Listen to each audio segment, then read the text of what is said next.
வணக்கம். செல்வாஸ் ரிவ்யூ காணொலிக்கு உங்களை மீண்டும் வரவேற்கிறோம். இந்த காணொலியில் நாம என்ன பார்க்குறோன்னா Tata IPL points table 2025 30th April 2025 அன்னைக்கு ஒரு அணி எங்கே இருக்காங்கன்னு பார்க்கலாம். இந்த போட்டியில் வந்து பார்த்தீங்கன்னா 30th ஏப்ரல் அந்த போட்டி முடிவு என்னன்னா 48th மேட்ச். அதில் வந்து கேகேஆரும் டிசியும் டெல்லி கேபிட்டல்ஸும் விளையாண்டாங்க. இந்த போட்டியில் வந்து கேகேஆர் ஒரு அற்புதமான வெற்றியை பெற்றிருக்காங்க.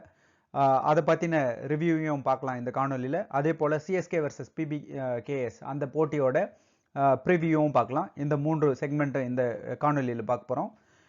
இதுக்கு முன்னாடி இந்த காணொலி உங்களுக்கு பிடிச்சிருக்குன்னா நீங்கள் இந்த சேனலை லைக் பண்ணுங்கள், நண்பர்களோட ஷேர் பண்ணுங்கள், இந்த சேனலுக்கு சப்ஸ்கிரைப் பண்ணுங்கள். இப்போ நாம் பாயிண்ட்ஸ் டேபிளுக்கு போகலாம்.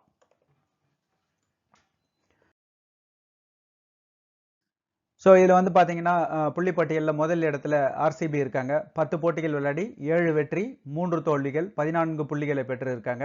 இரண்டாவது இடத்துல மும்பை இந்தியன்ஸ் கடைசியிலிருந்து ஜம்ப் பண்ணி வேகமாக மேலே வந்துட்டாங்க.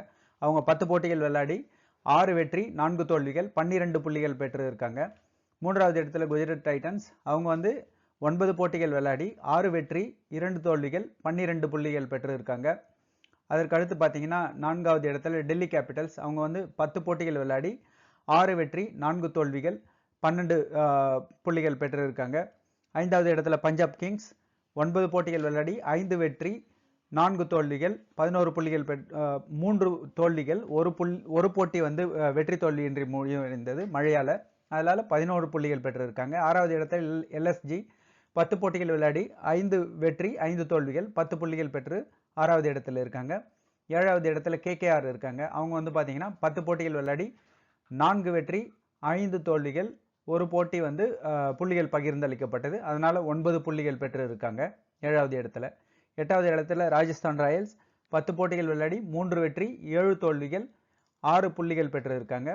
9வது இடத்துல சன்ரைசர்ஸ் ஹைதராபாத் 9 போட்டிகள் விளையாடி 6 வெற்றி 3 தோல்வி 6 தோல்விகள் 3 வெற்றி 6 புள்ளிகள் 9 புள்ளிகள் பெற்றிருக்காங்க.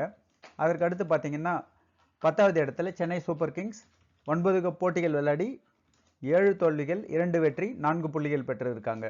ஸோ இதுதான் இப்போ வந்து எல்லாரும் நம்ம வந்து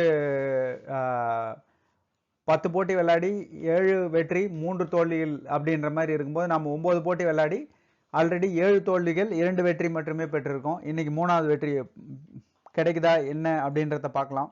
அதுக்கு அடுத்து பார்த்தீங்கன்னா இன்னைக்கு இந்த போட்டியோட டெல்லி கேபிட்டல் வர்சஸ் கேகேஆர் அந்த போட்டியோட ரிவ்யூ என்ன அப்படின்னு சொல்லிட்டு பார்க்கலாம். இதில் வந்து பார்த்தீங்கன்னா முதல்ல பேட் பண்ணின கேகேஆர் ஒரு அற்புதமான 204 ரன்கள் எடுத்தாங்க. நிர்ணயிக்கப்பட்ட 20 ஓவர்களில் 9 விக்கெட்டுகளை இழந்து அவங்க வந்து 204 ரன்கள் போஸ்ட் பண்ணியிருந்தாங்க. இல்லை Sunil Narine player of the மேட்சாக இருந்தார். அவர் பேட்டிங் நல்லா பண்ணினதால் இல்லை, பவுலிங்கில் அசத்தினதால் அவர் 27 ரன்கள் எடுத்து கான்ட்ரிபியூட் பண்ணினார். குர்பாஸ் வந்து ஒரு 26 ரன்கள் எடுத்திருந்தார்.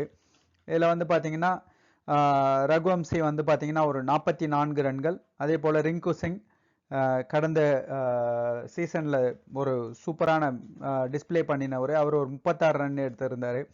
அதுக்கடுத்து ரசல் வந்து ரன் அவுட் ஆகிட்டார் 17 ரன்களில். ஸோ இப்படி எக்ஸ்ட்ராஸ் அப்படின்ற வகையில் பார்த்தீங்கன்னா ஒரு போனஸ் 15 ரன்னு, அதில் ஒய்டு மட்டுமே 11. ஸோ டோட்டலாக நிர்ணயிக்கப்பட்ட 20 ஓவர்களில் 204 ரன்கள் கிடைச்சது கேகேஆருக்கு. 9 விக்கெட்டுகளை அவங்க இழந்திருந்தாங்க. 205 ரன்கள் எடுத்தால் வெற்றி அப்படின்னு சொல்லிட்டு டெல்லி கேபிட்டல்ஸ் களமிறங்கினாங்க. 16 ரன்கள் வித்தியாசத்தில் தோல்வி அடைஞ்சிட்டாங்க. இதில் என்னன்னு பார்த்தோம்னா கேஎல் ராகுல் வந்து ஒரு அற்புதமான ரன் அவுட் சுனில் நரேனுக்கு கிடைச்சது. 7 ரன்கள் ரன் அவுட் ஆயிட்டாரு. அதுதான் இந்த போட்டியோட டேர்னிங் பாயிண்ட் அப்படின்னு சொல்லிட்டு சொல்லணும். டியூப்ளசிஸ் ஒரு சிறப்பான 62 ரன்களை எடுத்தார். ஆனால் அவரோட ஸ்ட்ரைக் ரேட் வந்து போதுமானதாக இல்லை. ஏன்னா 137. ஸோ நீங்கள் வந்து 204 சேஸ் பண்ணும்போது அட்லீஸ்ட் நம்மளோட ஸ்ட்ரைக் ரேட் வந்து அதுவும் ஹையஸ்ட் ரன் கான்ட்ரிபியூட்டரோட ஸ்ட்ரைக் ரேட்டு ஓவர் 200 இருந்தால் நல்லாயிருக்கும். அக்ஷர் பட்டேல் ஒரு அற்புதமான கேப்டன் இன்னிங்ஸ் ஆடினார். 23 பந்துகளில் 43 ரன்கள். அதுக்கடுத்து பார்த்தீங்கன்னா நிகாம் அவரும் வந்து ஒரு நல்ல ஆட்டத்தை வெளிப்படுத்தினார். 19 பந்துகளில் 38 ரன்கள். இருந்தாலும் பார்த்தீங்கன்னா 14 ரன் ஷார்ட்டாக இறங்கிட்டாங்க. கண்டிப்பாக டியூப்ளசிஸ் கொஞ்சம் வேஸ்ட் பண்ணிட்டாரு. ப்ளஸ் ராகுலோட ரன் அவுட்டு பெரிய ஒரு கான்ட்ரிபியூஷனாக போச்சு அவங்களோட தோல்விக்கு அப்படின்னு தான் சொல்லணும். கேகேஆர் இரு கரங்களால் இந்த வெற்றியை அணைச்சிக்கிட்டாங்க. ஏன்னா அவங்களுக்கு இன்னும் வாய்ப்பு இருக்கு அப்படின்ற மாதிரி தான் தோணுது. ஒருவேளை டெல்லி கேபிட்டல்ஸ் இதே மாதிரி ஆடி கேகேஆர் இப்படி இன்னைக்கு ஆடின மாதிரியே ஆடினாக்கா சுலபமாக கேகேஆர் வந்து டாப் 4க்குள்ளார போயிடுவாங்க. மற்ற அணிகளுக்கு எந்த மாதிரியான வாய்ப்பு இருக்கு அப்படின்னு சொல்லிட்டு சொல்ல முடியாது. ஆனால் டெல்லி கேபிட்டல்ஸோட ஆட்டம் திறன் வந்து பார்த்தீங்கன்னா கொஞ்சம் கொஞ்சமாக படிப்படியாக குறைஞ்சிக்கிட்டு இருக்கு. அது எவிடென்ட்டாக தெரியுது. அதே நேரத்தில் கேகேஆர் மற்றும் மும்பை இந்தியன்ஸ் 2 அணிகளுமே வந்து பார்த்தீங்கன்னா அற்புதமான ஆட்டத்தை வெளிப்படுத்திக்கிட்டு இருக்காங்க. ஸோ இந்த இந்த பேட்டர்ன் தொடரக்கூடிய பட்சத்தில் நிச்சயமாக அந்த டாப் 4ல் வந்து பெருத்த மாற்றங்கள் நடக்கும். அது வந்து பாசிட்டிவ் சர்ப்ரைஸாக இருக்கும். முன்னாள் சாம்பியன், இந்நாள் சாம்பியன், எல்லா சாம்பியன்களுக்கும் அப்படின்னு சொல்லிட்டு பார்க்கலாம். இப்போ வந்து சிஎஸ்கே வர்சஸ் பிபிகேஎஸ் அந்த போட்டியோட ப்ரிவியூ என்ன அப்படின்னு சொல்லிட்டு பார்க்கலாம். ஸோ நம்ம ஆல்ரெடி சொன்ன மாதிரி பார்த்தீங்கன்னா பிபிகேஎஸ் உள்ளர போகிறதுக்கு டாப் 4க்கு உள்ளர போகிறதுக்கு நிறைய வாய்ப்புகள் இருக்குது. ஆனால் சென்னை சூப்பர் கிங்ஸுக்கு 90% சான்ஸ் இல்லை, 99% சான்ஸ் இல்லை அப்படின்னு தான் சொல்லணும். ஸோ இந்த போட்டியில் ஒரு வேளை ஜெயிச்சு நாம் ஒன்று பண்ணலாம். என்னென்னா பஞ்சாப் கிங்ஸ் உள்ளே போகிறத வேணான்னு தடுக்கலாம். அதற்காக வேணா இந்த போட்டி வச்சுக்கலாம் அப்படின்னு சொல்லிட்டு பார்க்குறாங்க போல இருக்குது. அதர்வைஸ் பார்த்தீங்கன்னா சென்னை சூப்பர் கிங்ஸ் இப்போவே ப்ரிப்பேர் ஆகிட்டாங்க. நெக்ஸ்ட் இயரில் யார் யாரெல்லாம் உள்ளே கொண்டு வரலாம், யார் யாரை வெளியில் அனுப்பலாம் அப்படின்ற மாதிரி.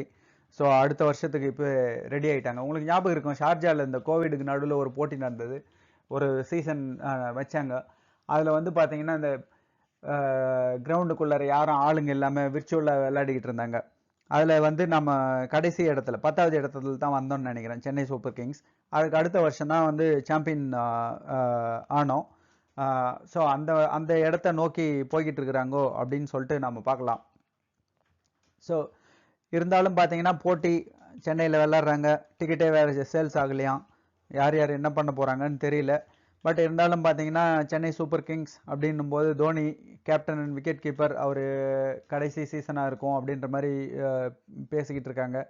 எந்த அளவுக்கு அவர் காப்பாற்றிக்கிறாரு அப்படின்னு சொல்லிட்டு பார்க்கணும். அதே போல் தீபக் ஹூடா, அவர் சாம் குரன், நல்ல டீம் தான் ஆக்சுவலாக. பட் இடையில வந்து நிறைய மாற்றங்கள் நடந்ததால் சரியான கான்ட்ரிபியூஷன் இல்லை அப்படின்னு தான் சொல்லணும். ஜடேஜா, பிரேவிஸ் வந்து லாஸ்ட் மேட்ச்சில் நல்லா விளையாடினார், இருந்தாலும் அது வந்து பலனளிக்கல. அதே போல் சிவம் துபே, அவர் மட்டும்தான் கொஞ்சம் ஒரு 30-40 அந்த மாதிரி எடுத்துக்கிட்டு இருக்காரு பேருக்காக. அவரும் அந்த 30-40 ரன் எடுக்கலைன்னா ஒன்றும் பண்ண முடியாது. நூர் அகமது, கலீல் அகமது எல்லாரும் இருக்காங்க.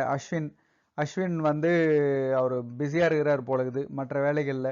கான்வே அவரை உள்ளே கொண்டு வந்தாங்க, சச்சின் ரவீந்திராவும் கான்வேயும் நியூசிலாந்து மாதிரியே ரெப்ளிகேட் பண்ணலான்னு பார்த்தாரு ஸ்டீஃபன் ஃப்ளெமிங். அந்த அப்ரோச் வந்து இந்த வருஷம் ஃபெயில் ஆயிடுச்சு அப்படின்னு தான் நம்ம சொல்லணும்.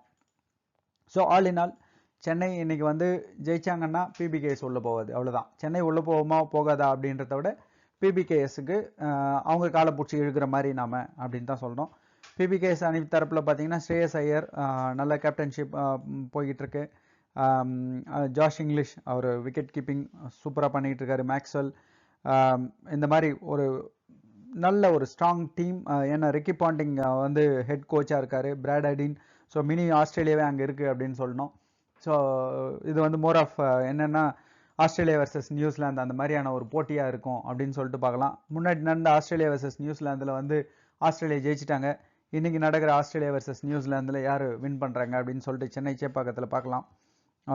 இதுதான் இந்த போட்டி முடிவில் ஒரு அணியும் எந்த இடத்துல புள்ளிப்பட்டியலில் இருக்காங்க அப்படின்னு சொல்லிட்டு பார்க்கலாம். அதுக்கு முன்னாடி பிபிகேஎஸ் 5வது இடத்துல இருக்காங்க, சிஎஸ்கே 10வது இடத்துல இருக்காங்க. ஸோ 10க்கும் 5க்குமான போட்டி இது.